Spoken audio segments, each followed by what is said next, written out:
Hello there and welcome. It's Psychic Cynthia here. And welcome to all you spiritual psychic travelers and adventurers and explorers. As we're starting off the new year, which we are as I'm filming this video, but maybe you're watching it at another time and you're trying to start off a new cycle. So anytime you would like to begin again, at any time of new beginnings, it could be the new moon of the month, it could be the new year, January, it could be the Asian Lunar New Year, it could be your birthday, or just at any time that feels auspicious to you to begin again. You want to cross a psychic portal, in other words. You want to start afresh. You want to create something new, a new pattern, a new way of living, start a new adventure. Well, as you're beginning, as you're moving forward towards the new, it's very important to cleanse aspects of the old that might anchor you, that might hold you back and weigh you down. If you want to fly, if you want to soar, you have to drop the dead weight. And listen, there's many aspects of psychic cleansing. I mean, you could go really crazy and nuts with this, and you could clean your house, you could do an exorcism. Not that you need that, okay? You could, do all kinds of sweat lodges, and use some different sprays, do a cleansing bath. There's all kinds of different ways. And by the way, I don't encourage you to go crazy with it. Just use one or two methods that feel right to you. Let your intuition guide you. If you like nature like I do, for me to just go outside is to be cleansing. That cleanses me, especially when there's a bunch of snow on the ground like there is right now. Nothing so cleansing as freezing, right? There's many ways to cleanse, spiritually, psychically, energetically. You can work with a pendulum. I do that sometimes. And in the winter, in the cooler months, cleansing baths are my favorite. If you don't have a bath, you can do cleansing showers or even cleansing foot baths. Those are very powerful. When I say cleansing, we're talking about spiritual, psychic energies, okay? The cosmic energies. Actually, not the cosmic energies. You don't need to cleanse the cosmic energies. You need to cleanse the gunk, the energetic gunk that's sticking, in your aura and weighing you down. The aspects, it may not even be bad energy. It can be just old energy that you no longer need, the energy of the past. Do you have a lot of crap around your house that is tied to the past that you don't use anymore, that you're never going to use again? Like, do you have a bunch of books that you're never going to read again? Okay. And you read them 20 or 30 years ago, or clothes that you wore 20 or 30 years ago, or even 10 years ago. Mementos that you don't even look at, you don't even see them anymore. This is an example. This is a kind of psychic cleansing. Let that stuff go. Okay. But the point here is, now is the time, as you're trying to cross this psychic gateway, this threshold, to fly, to create anew.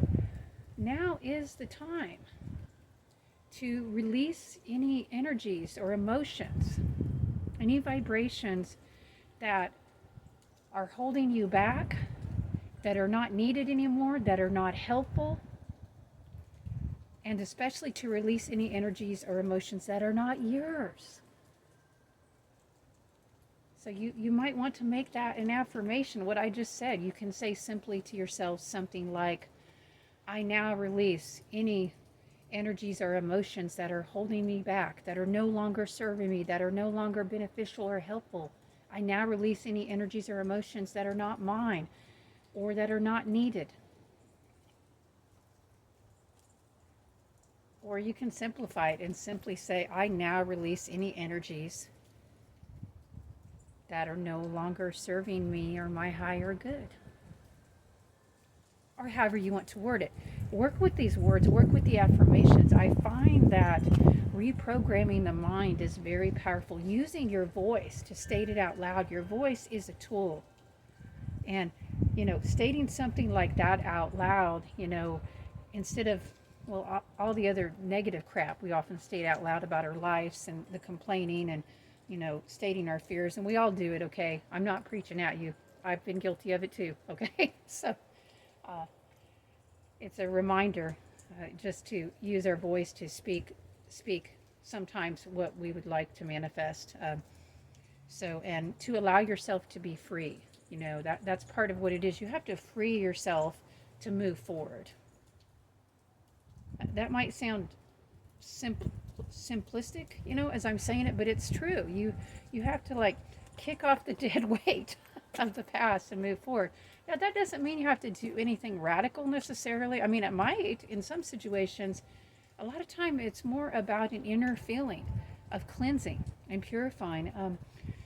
One of the things that can hold us back the most, there's so many things, but look at this, and I'm thinking about this because right now, the full moon is in Cancer, or it's about to be full moon, and there's a lot of feelings and a lot of connections and family issues and just intimate connections coming up, and sometimes relationships can feel confining. They can feel as if they're holding us back, but a lot of times it's more about how we approach the relationship than just the relationship itself. So look at in your relationships, especially if you are a light worker, a very spiritual person, a giver, and many people that watch my videos are many of you who are, co-participants on the spiritual psychic path with me. You are on your own journey. You have very loving, kind hearts. So listen up. Look at your relationships. Is there any relationship where you are staying in it or are really coming from mostly pity in that relationship? Are you trying to help somebody? You trying to fix somebody? You trying to rescue somebody? This is a trap that so many light workers can fall into. So many, really big-hearted, good-hearted spiritual people, we can fall into this trap, this pity trap, okay, of pitying another and thinking that you can fix them. Actually, even wanting to fix them. I mean, this is not good. It will hold you back. Again, it will be an anchor. It will be a weight. Because what happens, you're in the energy of kind of judgment and criticism when you're coming from. You may not see that, but you're looking at them as less than perfect. And granted, we all are in this three-dimensional world. We're all less than perfect, but you're not helping them any by seeing them that way, seeing only that part of them. If you can't be with the person and at least see a little bit of that beauty of that higher dimensional self of what's right with them, I mean, you probably need to take a step back. You need to change your vision, actually, is what you need to do. And if you can't do that while you're around that person, maybe you need to not be around them. I don't know, but maybe you can change your vision while you're around that person. And I know it's hard. I know it's hard sometimes. So, you can have compassion. Compassion is a good thing. That's different than pity. Compassion is that caring. It could be a little wanting to help. I like to think of it as wanting to encourage, wanting to collaborate with the people in your life so that they can help themselves, so that they can become empowered in themselves, so that maybe they don't need your help so much. Wow, wouldn't that be wonderful? Or does that scare you? You might want to think about that. Who would you be if no one in your life needed your help? Now, granted, we all need each other. I mean, if nothing else for entertainment, it's much more interesting to have people in our lives. But you have value besides trying to help or fix people, okay? And I think the sooner you recognize that and the sooner you take a step back from that and realize you can't fix them anyway, because if they are broken, it's probably not your fault. Now, if it is your fault, you need to fix what you did, okay? That's your karma. That's a different issue. But in most cases, I know you spiritual people, because I'm one too, okay? And if we're not conscious of this, if, we're not conscious of this, we think that, maybe we can, fix their life for them, and you can't, okay? Or that you can enlighten them. I mean, if they don't want to come with you up to the mountaintop or even to the riverside, they don't have to. People have to find their own enlightenment. You know, it's just like, have you ever tried to share your favorite YouTube channel with a friend who is just not the least bit interested? You know, everybody has to find their own favorite YouTube channel or their own social media person that they find interesting, okay? It's the way it is. It's the way of life that we have to find our own way, and we can learn from each other. So, yes, the people in your life, you know, again, think about it as a collaboration, not as you fixing them or I mean, if you want to think of it as helping, I guess that's okay, but only to a point, as long as you understand that we're all here to also do what we can to help ourselves, you know, and that is, that brings forth helping oneself, doing what you can. It brings forth a sense of, I don't know, greater feelings of self-worth for that person. It's also good to feel loved and supported. So you can support, you can assist, you can collaborate, you can encourage. Encourage is a really good word here, because then if you think of it, when you do help as you're offering help to encourage, not to fix, then yeah, that will not bring you down so much either.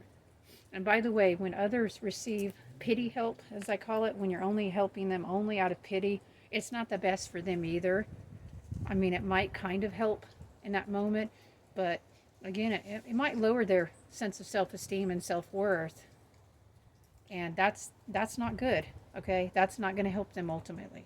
So some things to think about as you're beginning your new beginning, as you know you're needing to cleanse. So part of this might be cleansing and shifting your perspective, how you see others, freeing yourself up, realizing it's okay to have a new beginning. It's okay to go on. It's okay to start a new project or a new phase in your life or pursue a new interest. That you know, other adult people in your life can, find a way to care for themselves, right? I mean, assuming, that they're not hospitalized and you're not a nurse and all that. But yeah, other adults can be adults, okay? And you get to be an adult too, and you can be free, but you do have to let go of some of the energy attachments.